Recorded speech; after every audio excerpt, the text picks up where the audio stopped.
Activists in Australia are calling for a boycott of Trevor Noah, who you probably know from The Daily Show, over a joke that has surfaced from 2013 where he made some insinuations about the beauty of Indigenous Australian women and some implications about sexual activities they engage in. Many people were offended by this and are saying they should boycott him in Australia. This isn't the only racism scandal Noah has been involved in this week, because just a few days ago he made comments about the French World Cup team, implying that their victory was a victory for Africa, which is essentially an alt-right argument. So what exactly did Trevor Noah say in 2013? What are activists saying about it? And is this second scandal evidence that Trevor Noah is racist? But before we get started, please head over to patreon.com/Timcast to become a patron and help support my work. This is what I do for a living. If you like these videos, you want to see more on-the-ground reporting and interviews, please consider becoming a patron at whatever level you feel comfortable today. The story from The Guardian: Trevor Noah responds to boycott calls over racist joke about Aboriginal women. Ahead of Australian tour, comedian vows never to make a joke like that again after footage resurfaces from 2013. A number of prominent Indigenous Australians called for the boycott of Noah's upcoming tour of Australia after the video of a stand-up routine in which he made a racist joke about Aboriginal women and their appearance resurfaced online. All women of every race can be beautiful, the comedian and host of The Daily Show said during the routine from 5 years ago. There's no such thing as the most beautiful race. All women of every race can be beautiful. There's no such thing as the most beautiful race, because facially, every woman has different features. You can be beautiful no matter what race you are. Yeah, women all can have beautiful faces. Women can all have beautiful boobs. That's just a standard thing, you know? All women of every race can be beautiful. Yeah. And I know some of you are sitting there now going, oh, Trevor, yeah, but I've never seen a beautiful Aborigine. Yeah, but you know what you say? You say yet. That's what you say. Yet. Because you haven't seen all of them, right? And plus, it's not always about looks. Yeah. Maybe Aborigine women do special things. Yes. Maybe they'll just like jump on top of you and just be like, whoa, whoa, whoa, whoa, whoa, whoa, whoa, whoa, whoa, whoa, whoa, whoa. You're like, oh yeah, oh yeah. You don't know. In the story, they go on to say that Noah also imitated the sound of a didgeridoo to imply oral sex during the routine. The routine was shared on Twitter by former NRL player Joe Williams, who called it utterly unacceptable. Williams, who is Indigenous, wrote to Noah that, as a man of color, you are usually in point with racism and divide. Here you are perpetrating and encouraging racial abuse. Dr. Anita Hess tweeted, I am so disgusted and appalled by the comments by Trevor Noah and his attempted humor that denigrates Aboriginal women. I hope Australians boycott his show in Brisbane, Sydney, Melbourne, Perth, Australia. That kind of humor is not funny and does damage. To which Trevor Noah replied, you're right. After visiting Australia's Boonjalaka Museum and learning about Aboriginal history firsthand, I vowed never to make a joke like that again, and I haven't. I'll make sure the clip from 2013 is not promoted in any way. And here are a few other tweets highlighted by The Guardian. This person, Nayuka, said, F white beauty standards and the black men who hold them up, F misogynoir, F Trevor Noah, the country we come from treats us like we are ugly, tells us we are ugly and unworthy. She then added, personally, I don't care if Trevor Noah finds Aboriginal women hot or beautiful, I do care that we are the punchline. Nakia Louise said, yo Trevor Noah, I'm beautiful because I'm Aboriginal. I'm strong because I'm Aboriginal. I'm loved because I'm Aboriginal. I'm smart because I'm Aboriginal. I am surrounded by beautiful Aboriginal women who aren't punchlines, they're warrior goddesses. Now you heard the joke that Trevor Noah made. And though you could say that the didgeridoo sounds were a bit racist, the point of the joke was that everyone is beautiful regardless of their race. And he said other people might say that about Aboriginal women, and his joke was actually to refute a point that was racist. It's interesting that Trevor Noah, who is typically aligned with the progressive left, is now facing the brunt of these types of accusations and outrage. These were rules created by the social justice left, now being wielded against those who consider themselves to be a part of the progressive social justice left. I also want to point out that the term Aborigine is considered offensive, and the correct term is Aboriginal or Indigenous. And in the joke, Trevor Noah is quoted as saying the racist Aborigine.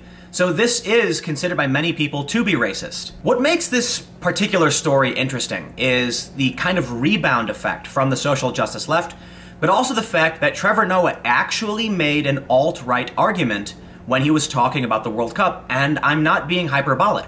From CNN, Trevor Noah defends, quote, Africa won the World Cup joke. South African comedian Trevor Noah responded to criticism from a French diplomat over comments he made on his US comedy news show about the country's World Cup win.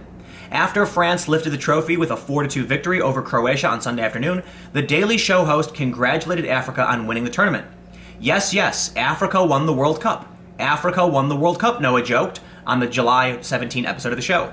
I get it. They have to say it's the French team, but look at those guys. You don't get that tan by hanging out in the south of France, Noah said. France's ambassador to the U.S., Gerard Araud, rebuked the comedian in a stern letter that Noah read to the studio audience during a commercial break on Wednesday. Araud was quoted as saying he watched the episode with great attention and said of Noah's comments that nothing could be less true. The letter emphasized that the rich and various backgrounds of these players is a reflection of France's diversity.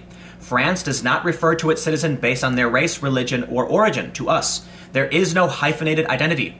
Noah quoted the French diplomat in the letter, adding that the comedian's comments about the player seemed to deny their Frenchness. This, even in jest, legitimizes the idea which claims whiteness as the only definition of being French. If you're subscribed to my second channel, youtube.com/TimCastNews, you will have seen that I made a video addressing this, and some alt-right people actually responded in agreement with Trevor Noah. Now, Trevor Noah says the point of his statement was to be inclusive, to say that they are French and African. He tweeted saying, "When I say they're African, I'm not saying it as a way to exclude them from their Frenchness. I'm saying it to include them in my Africanness." He countered to the diplomat by saying, "Black people around the world were supporting the Africanness of the French side at the World Cup. I'm saying I see you, my French brother of African descent," Noah added, arguing against the notion that in order to be French, you have to do away with what makes you African. Gerard Araud tweeted, "End of the argument with Trevor Noah. He didn't refer to a double identity.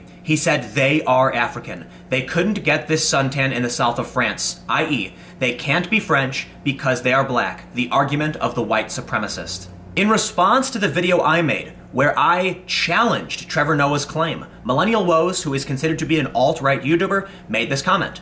"I could only bear the first 4 minutes of this video. Timcast flails around about an African guy calling his French co-racials African. Tim says this is racist and the men are French, not African. LOL, Tim, wake up. This is how most people operatel." I think he might have meant operate, might be a typo. He then added, "They are African, Timcast. Passports are no match for the sheer force of racial identity." He then tweeted this. "LOL at Timcast. If this guy is French, why did he donate his World Cup earnings to building a mosque in Africa? LOL." I disagree with Millennial Woes on the issue. There are a lot of people around the world that donate to building schools and churches, mosques in various parts of the world, including Africa. But Trevor Noah stood by his statement that Africa won, and this upset the French diplomat. What's interesting next is an argument made by both Trevor Noah and, again, the alt-right. In response to Millennial Woes, this Twitter user said, "When non-French people help France win a World Cup, they are referred to as immigrants. When non-French people commit a terrorist attack, it is referred to as homegrown. So all clear on the newspeak, #fake news." Trevor Noah tweeted yesterday, "I am German when we win, but I am an immigrant when we lose." It's the same argument from two different perspectives, that one side views it as a positive to be an immigrant and the other side essentially as a negative, that both sides are in the same territory of debate, arguing very similar things, but on the other side of the coin. When Trevor Noah says he's being inclusive by calling these men African, the alt-right agrees with him. They say that these men are African, and their passport is no match for their racial identity. They then go on to argue a similar point about when the person does something good, they're considered native or immigrant, and vice versa. So the question remains, is Trevor Noah racist? And there's no simple answer. But the issue at hand is that as progressive rules continually become more overbearing, as more people get called out for making offensive jokes, more and more people are being called racist. Right now, there are many progressive activists calling for a boycott because Trevor Noah is racist. The French diplomat says what he said was an argument of white supremacists, and people who are alt-right are actually defending the statement made by Trevor Noah. Now, I'm not here to point a finger and call Trevor Noah racist, but when you have people in the alt-right actually defending your arguments, when you have diplomats saying you are making a white supremacist argument, and when you have progressive activists calling for your boycott because you are racist, by their definition, you are racist. The rules are being laid out by progressive social justice activists, and many people who consider themselves aligned with these groups are the ones facing the brunt of it. James Gunn, whether or not he's a far-left activist, has been very critical of Trump, and now offensive jokes have surfaced, and he's lost his job. These are the rules not created by those who want free speech, but are certainly being wielded by those who are trying to hold everyone to the same standard. As I mentioned in my video just the other day, it seems like a lot of people are pushing this for political reasons. That James Gunn's firing might just be because people want to wield these rules against those they view as part of the establishment or who are their opponents. But here we can see the rule being wielded exactly as intended by the progressive left. Activists in Australia calling out Trevor Noah, the French ambassador calling out Trevor Noah. By their standards, Trevor Noah is a racist, making white supremacist arguments, and actually being defended by the alt-right. But let me know what you think in the comments below. Do you think Trevor Noah is racist, or do you think all of these rules are just ridiculous and extreme? I'd love to hear your thoughts. We'll keep the conversation going. You can follow me on Twitter at Timcast. Stay tuned. New videos every day at 4 p.m. I don't know if I'll have any videos up on my second channel today because there's a big event happening that I'm going to be covering, so stay tuned, and I will see you all maybe tomorrow.